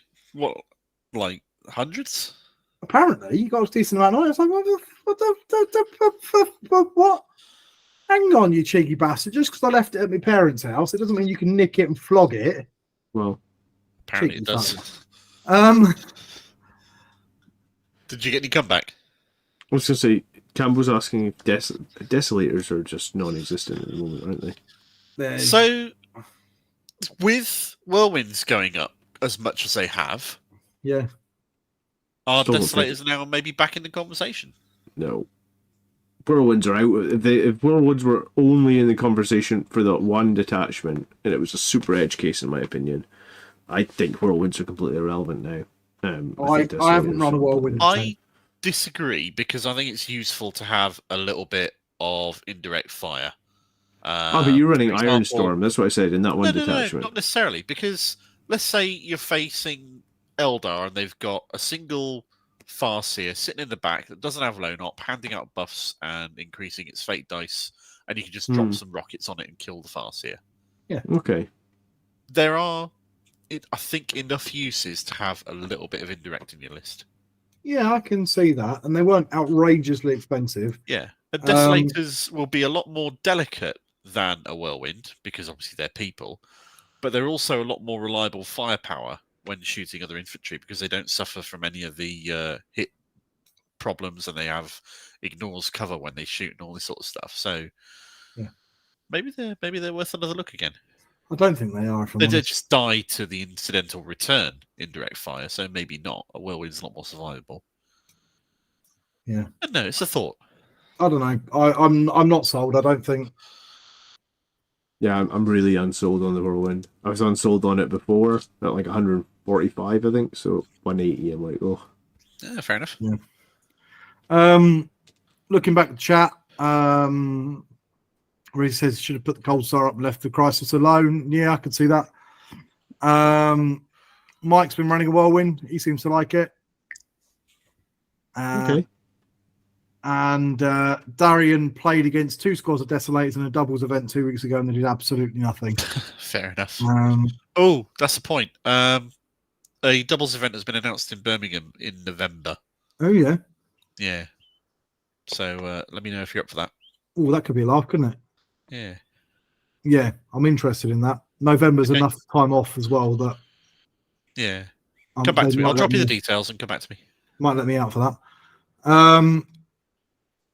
So, carrying on, Thousand Suns, no real changes. They did get hit by the ally changes with the demons.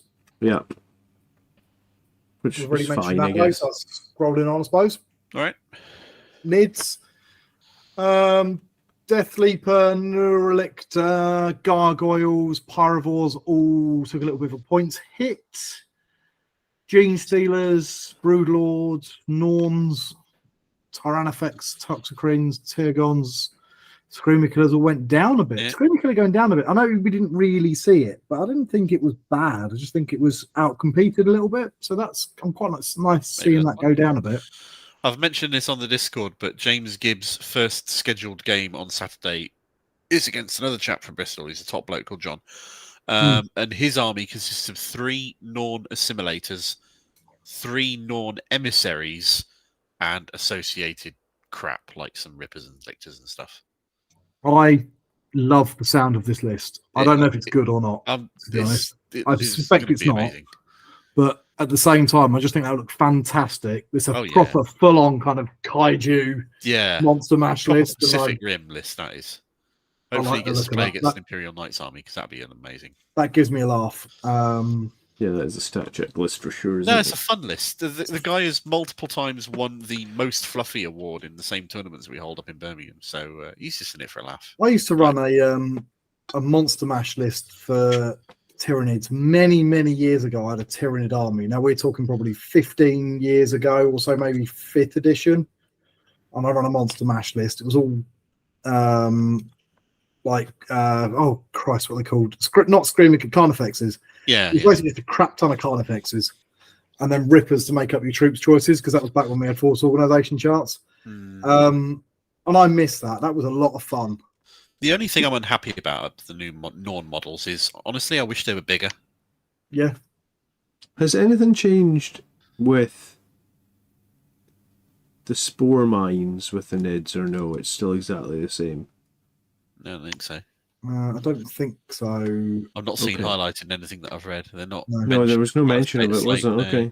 No, because that's what was happening at that event with the NIDs. Oh, he was using them to spot the board and annoy you. He was using them to do deploy teleport homers. Fair enough. Or maybe it was investigate signals or something. Deploy teleport homers got a change in the tournament document, didn't it? Yeah, maybe they didn't change them, but they changed the. Quick look. I mean, Andrew said in one of the games he played against the Spore Mines, they just changed the scoring slightly. He got like no prisoners against it, and obviously, if you pick up no prisoners against Spore Mines, that's very good. Hey, Paul. But, if you've got any questions on Spore Mines or Tyranids, Paul Tonks in chat will answer them. He's one of my local players. He's an absolutely top bloke, and he knows Tyranids really, really well. Wicked. I just thought that they wouldn't. It's the same as like why they stopped. So like before this patch, Chaos Knights could just take 3 squads of Nurglings, and they could just use the Nurglings to deep strike every turn into obnoxious positions and do teleport homers. And now they can't do that, right? Because they would need battle line Nurgle units to take the Nurglings. Mm-hmm. Is that right? Yeah. So that's a great change. Like I think that's a great change. Because it's obnoxious. It's like an obnoxious thing that wasn't intended. Like 0 OC units should not really be doing. I don't know. Spore Mine floats across thing with a tentacle. Sure. Okay. Fiddles with stuff. It's not outside the realms of possibility. Right. Go on. Let's move on because we're jabbering now. It's not. A little bit. So World Eaters. Now World Eaters took a bit of a nerf, I think. The big change is that they can only do their Flavor of Corn enhancement rerolls once per battle, right? Yeah. Which is huge because before that unit, yes, that unit needs to stay alive, but it stays alive all day. A game, basically, it's almost like you can revive Angron every turn. Yeah. Or at least you have multiple chances throughout the game to make it a much higher chance to revive Angron. So that's good. Because from a balance point of view, I think in some ways it's made Angron less of an auto take. True. Because he was still very expensive, but it was okay because you were probably going to bring him back once, at least once, probably 2 or 3 times sometimes. So his expense didn't hurt quite so much. But now that it's much less likely to do so, I feel that maybe we won't see him quite so much. 8-bound and Exalted have both gone up by a reasonable little chunk as well. Khan the Betrayer shouldn't have gone up. Poor Khan. Oh, he was broken, dude. He's a blender. Do you know I own 3 versions of Khan the Betrayer model? I'm glad to see Khan go up. OG Chad. Maybe you should have left him where he was and brought Mephiston down instead. I was going to say he is still a Chad, even at 100 points. He's still you can still take him. Master of Executions took a big points jump as well. Forge Fiend went down by a little bit. Lord of Skulls went down by a little bit, and that was it really. So I think World Eaters took a big hit out of this on average, to be honest. They were very, very strong though, like crazy good. Quite strong. I'll take your word on it. You've faced them, you've played them. I'm not too knowledgeable about them except in theory. Yeah. The main thing is that the main change was that basically before every single turn, when they roll all their dice, they could re-roll them to try and get the 3 6s that bring Angron back. So by removing that, it's huge. Yeah. So basically, it's like I would say it was almost a 60 or 70% chance that if you killed Angron in turn 1 or 2, it's 60-70% chance he was coming back. Now it's probably like a 30-40% chance. Yeah. So you're right. It nerfs Angron. It nerfs both units of 8-bound. So I still think World Eaters will be good because they kill things very, very fast, even with the increase in points. But they're going to have to lose 1 or 2 units off the board for it now, I guess, right? Yeah, I don't know. So yeah, I think they might have gone too far with World Eaters. I'm calling that. I don't know what their win rate was before this patch. Was it high? Well, the GW win rates, everyone was a bit on anyway. Everybody's always poo-pooing those. but I genuinely can't. In fact, I'm going to look it up. Statistics always say what you want them to say, don't they? True. World Eaters were at 55%, so they were right on top of that. Okay. 55? 55, yeah. According to Goomhammer from last week's results. So I can see how an infinitely respawning Angron is going to piss a lot of people off, to be fair. Well, it doesn't piss people off, it just wins games, I guess, because Angron will come back and make his charge, and then he's back to Rampage. And usually when Angron comes back, you had to put so many resources into killing him the first time round. On the one hand, Angron defining the World Eaters is kind of how it should be, but on the other hand, they need to be able to be more than just the Angron army. You see, I still don't like World Eaters. Sorry, Angron. I like World Eaters, I don't like Angron. I think it's a rubbish model, and I think he's a dick. Fair enough. Like Horus Heresy.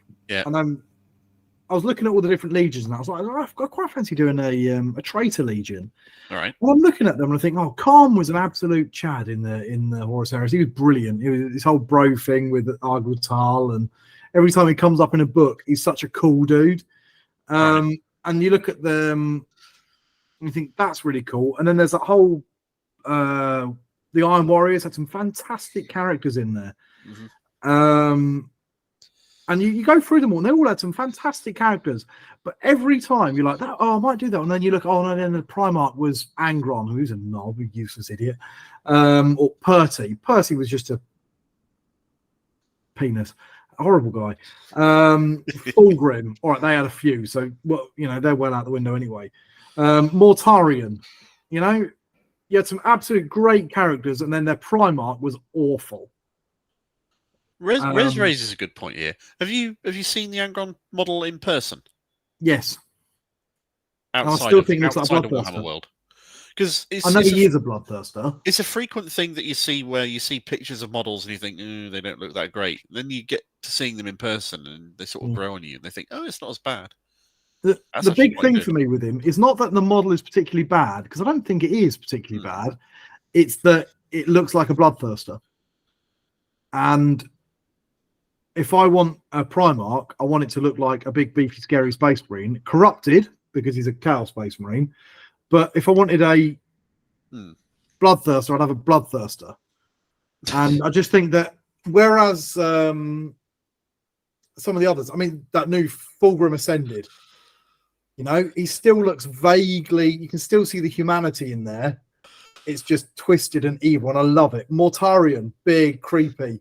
Going off on a slight tangent here, in the 40k live roleplay that I play and I've been playing for years and will continue to play with a bunch of friends, they've introduced an enemy who is really scaring the crap out of me in particular, and hopefully some other people.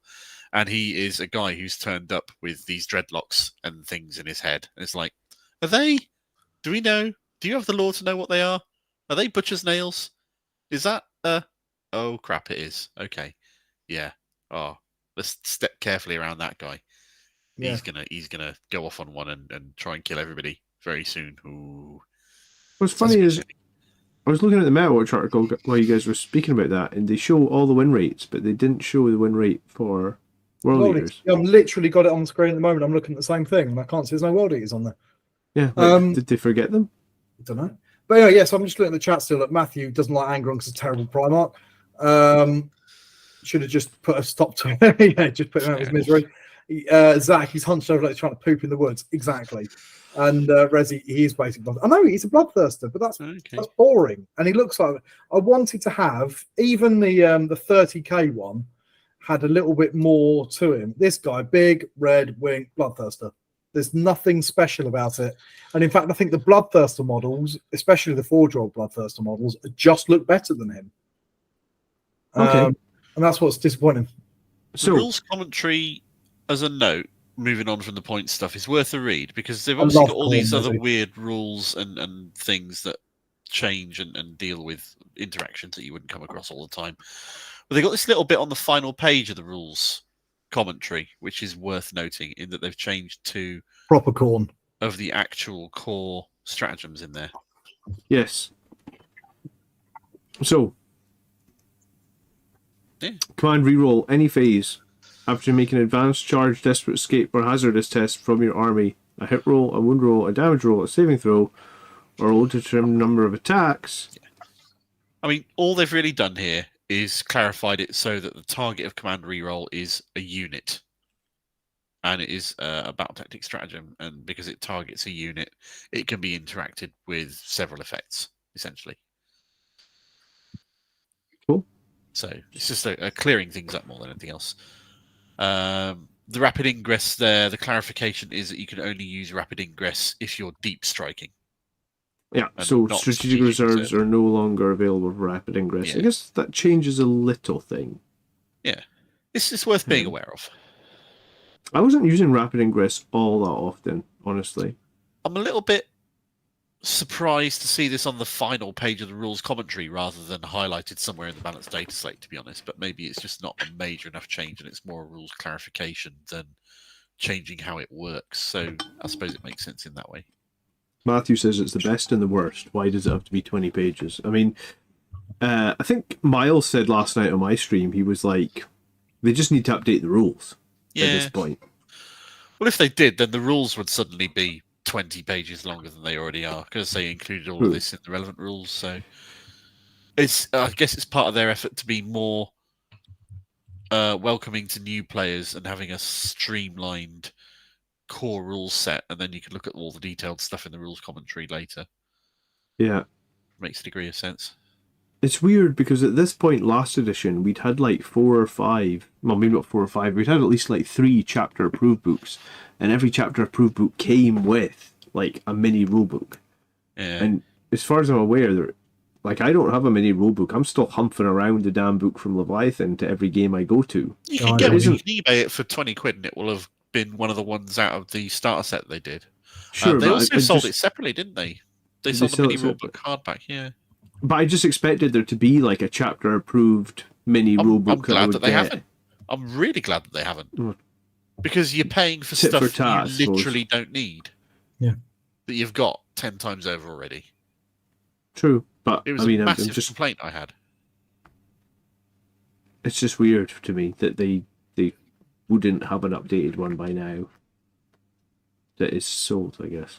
It's fair. And we haven't had a new mission deck yet, so that's lending credence to the theory that, like AOS, they've gone up to a year cycle rather than 6-month cycle.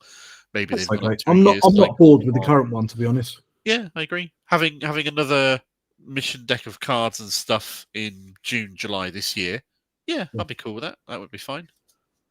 Yeah. I would like a little rulebook with all the fixes in it, so I don't have to read through a rules commentary for the fixes. Like would that be fair to say? Like, because even if I bought that little rulebook on eBay, it's 6 months out of date at this point, right? It's useless. Tony, please make sure Mark sees that. Oh, whatever. Okay, fine. Rapid ingress. Yeah, I was just reading that as well. The theory I have is that GW perhaps stressed the rapid ingress part at this time because of the new Dark Elder detachment. It matters for that. Maybe. Okay, yeah, fair enough. I'm going to have to read up on the Dark Elder detachment, aren't I? I like Dark Elder. I sold all my Dark Elder a couple of years ago. I sold some of them and I gave the rest away to a friend. And I like them in the flavour they add to the setting. I don't like them personally. Who's that? The Drakari Dark Elder. Yeah, I know. I like the aesthetic. No, that's fair. And I enjoyed painting them. And maybe I shouldn't have given them all away, but I did. I didn't even ask for anything for them. I was just like, "Do you want this army? Here you go." That's fair. Is there anything that we should cover or could talk about or should mention that we haven't touched on yet? I think I've touched on everything I intended to or wanted to. Someone has a question about Blood Angels, but it was more like a general... Yeah, go. What do we feel about Blood Angels, right? I feel more positive about them today than I did on Monday. I think everybody does. I'm looking forward to playing my new Sons of Sanguinius list where I pick up every model in my army and just charge it forwards with no cares in the world whatsoever. Yeah. I've no idea if they're going to win tournaments or not. Probably not, because a one-dimensional melee army generally doesn't. But then again, they might do. I don't think their stratagems and enhancements lend themselves well enough to be much higher than like a 46-47% army. Yeah. I mean, the enhancements, we covered this in one of the tier list preview videos before. Only one of them is actually really any good. Yeah. The stratagems, they're useful. They're tasty. I think one or two of them aren't massively frequently used, but the rest of them are solid strats. 4 back and charge is good. +1 to wound and lethal hits is good. Yeah, they're fine. It's just they're a melee army. They're not quite as killy as other melee armies, and it's a shooting edition. Yeah. But I think that they've had enough of a buff that I don't think they can be bumbling along the bottom anymore. Yeah, I think we might move up to like a 46-47%. My gut's telling me that Gladius Blood Angels is still going to be the strongest way to play them. It'll be by definition, it's the more technical way to play. Yeah. It's a more brainy way to play rather than just charge. No, it's not the more brainy way to play. It's the more boring way to play. You know, like it gives you a lot of tools, but you lose the fluff of the army. The army is a melee combat fluffy, chargy army. I feel like. Fair enough. I suppose I should try Sanguinary Guard, really, just to see how it works out now. We didn't mention sororities, actually, David. Let's have a quick check, because I can't remember what they did to those. Well, there was one change to the Triumphs of Catherine. Was that chewing up the meta? I don't think I've seen one this edition. No. So she used to be able to perform a stupid amount of acts of faith per phase, so that a unit could auto hit and do tons of damage with multi-melters and nuke something, and they've changed it into doing it twice. Yep. So they've neutered that down a little bit. Well, Arcos, Morven Vale, and the Exorcist have all gone up in points. I think the Exorcist, because all the Innerite Fire did. Morven. Okay, what else has happened? So Paragons, Zephyrim, Retributors, Repentia, Dominions have all gone down a little bit. I still don't think we're going to see much in the way of Repentia.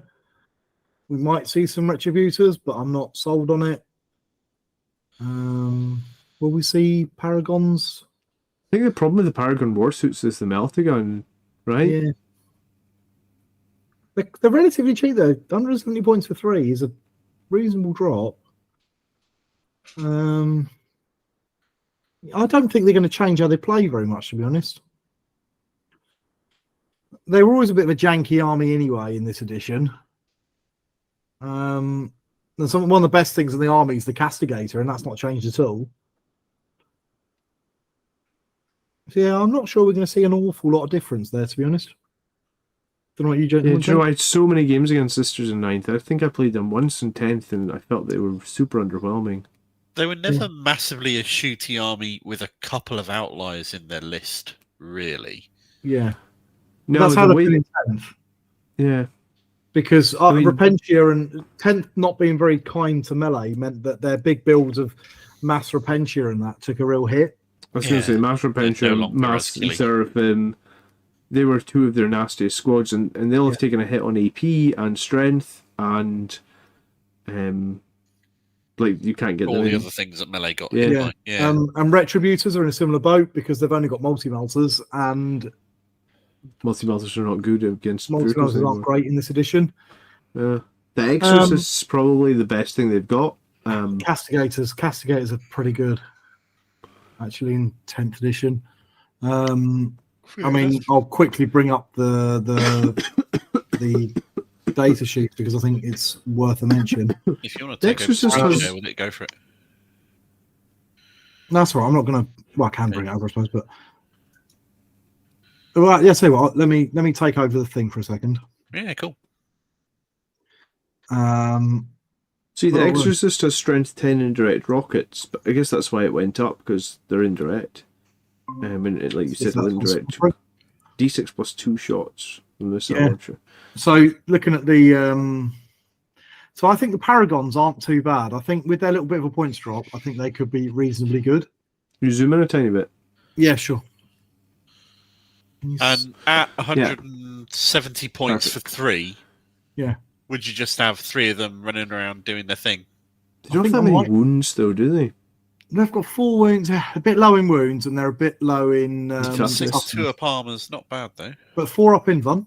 Toughness 6, 4 up invuln, 4 wounds, 2 up armour, They've got a Fall back decent in amount of charge. melee.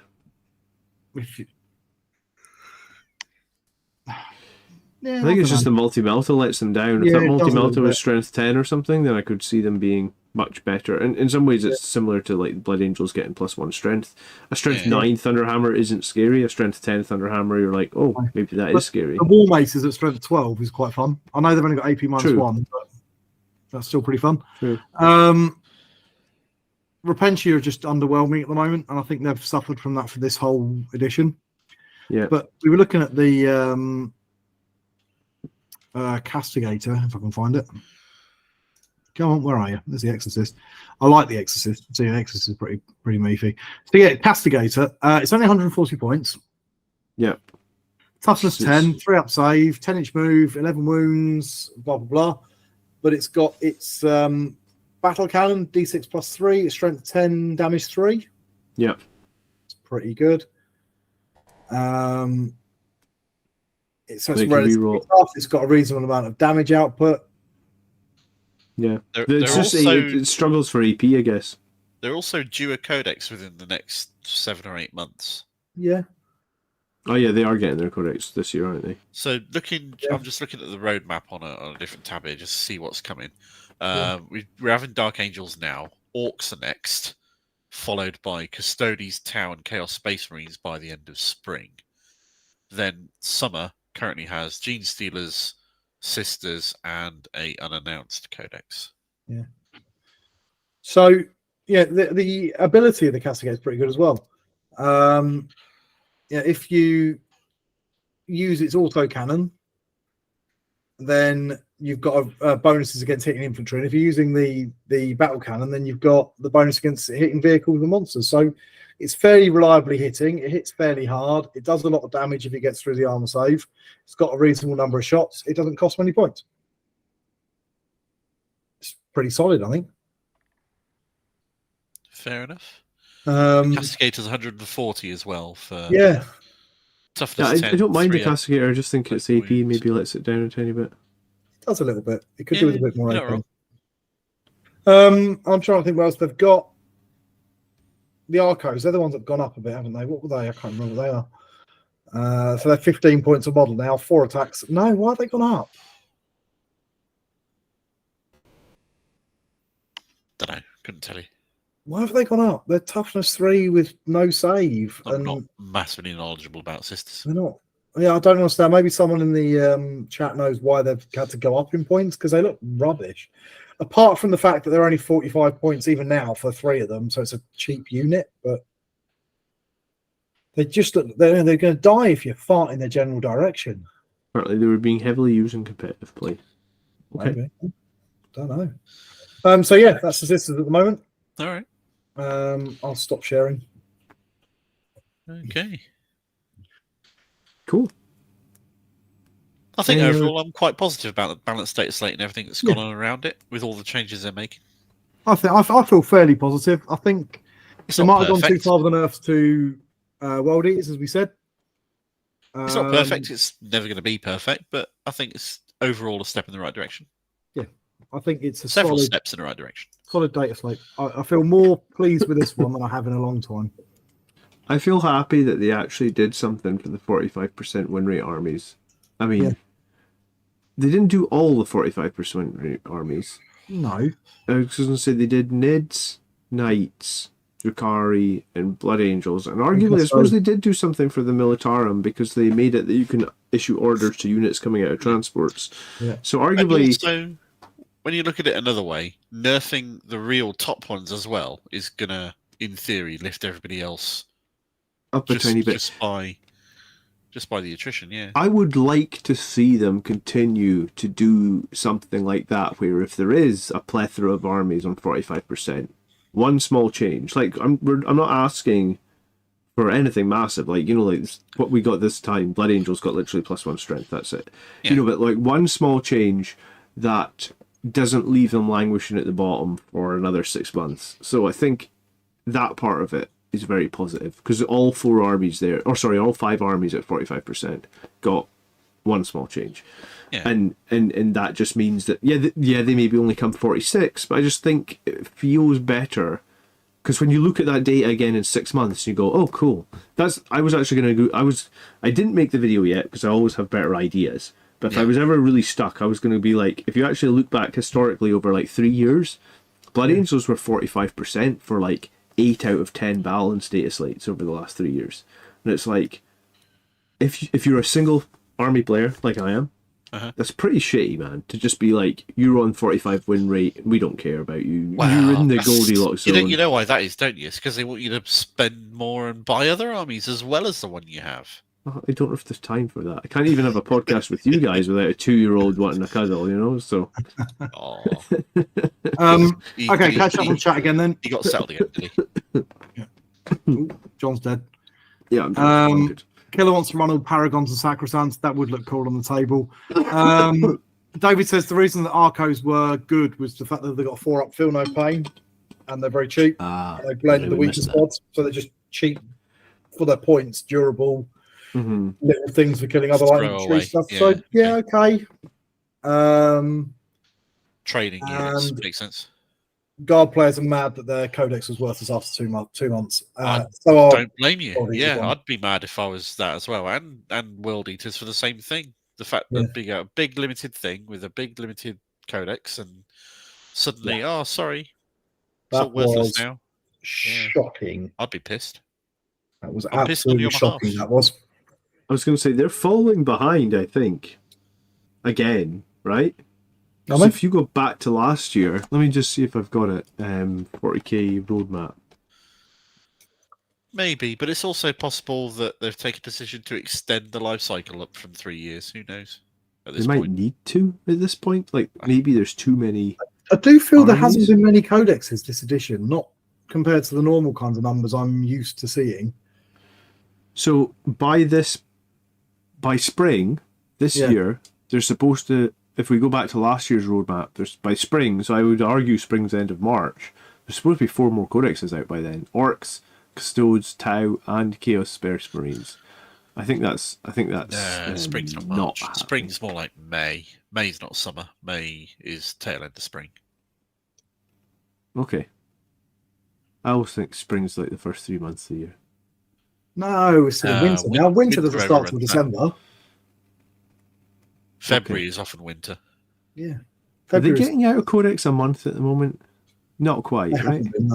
No. Okay, so there's a danger that if you don't get your Codex, because there's 22 factions now, I think, at the last time I checked, or there's 22 unique books that need to come out. So if they aren't getting them out one a month, then if it's a 36-month cycle, there's those last books. There's not going to be a lot of time before the new edition again. And that was so frustrating. Made me insanely angry. That I hope we get some time just to play the game with everybody having their toys. Yeah. At least a year. Yeah, that needs to be the aim. Like a year of every army has its codex. Like at least the last codex is out. New edition in 6 weeks' time. Yeah. Because if last edition is anything to go by, for the last 6 months of the edition, they throw all the rules away and say, have fun with all your models. With the Arcs. Remember, because I had Rebooty Gilliman leading the Blood Angels for like 6 months, and it was a lot of fun, but it was also not very balanced. It was fun though, wasn't it? Come on, it was fun. Yeah, I mean, I guess I care about fun more than balance sometimes. Robot girly man or whatever you call him. Yeah, he was a robot. It was fun. That was fun, actually. I remember that. I liked the end of 9th. I thought it was pretty fun. I really did. Yeah. Anyway, onwards and upwards. I think we're just sort of rambling now. So certainly, we've run out of solid stuff to discuss or points and things. So it is 10 to 11 at night in the UK here, and it's a school night. So I think anything anybody wants us to discuss or touch on quickly, now is your time. Get a super chat in to pop up in our face. Otherwise, we will raise a drink, and I guess Tony can go off and do some more work. I was going to say, if you get a super chat, that means you need to down your whole bottle, Mark. It's not a bottle. I'll down the rest of my whiskey, sure, but no. Yeah, well, let's just hope that they can speed it up a tiny bit. Or extend it out in terms of life cycle. Yeah. Or That both. might not be the worst thing ever. Mm. Like, if the core rules are good. Yeah, and they're improving. Who knows? Yeah. Oh, fucking bring back the mead. The mead. The mead is almost gone. There's very little of it left. No. Until I buy a new bottle, which I'm going to have to do very soon because I need more mead. Okay. Right. Yeah. So drop us a like if you liked it. Drop us a comment if you want to help the algorithm. Join the Patreon if you want to give us money without getting anything in return. No, you'll get to and subscribe responsibly. Yeah. Cool. It's been a pleasure. No idea what we're doing in 2 weeks' time yet. We'll have to think about it because we haven't actually thought about it yet. Although we'll start doing and paying attention to Star Wars Unlimited as that reaches Which up. is coming out. We've got the next tier list to do. We need to start working through the 40k armies. We have talked about it. We are going to be doing a Battletech episode at some point when I've written it. Yeah, we'll have to do an epic episode when we know what we're doing and when we actually ship some models. That'd be nice. Yeah, and the same with an epic episode, which we said we're going to try and do. Yeah. Yep. Awesome. So, pleasure, gents, on the horizon. Thank you, Carney. Nice to see you all. Take care. Cheers.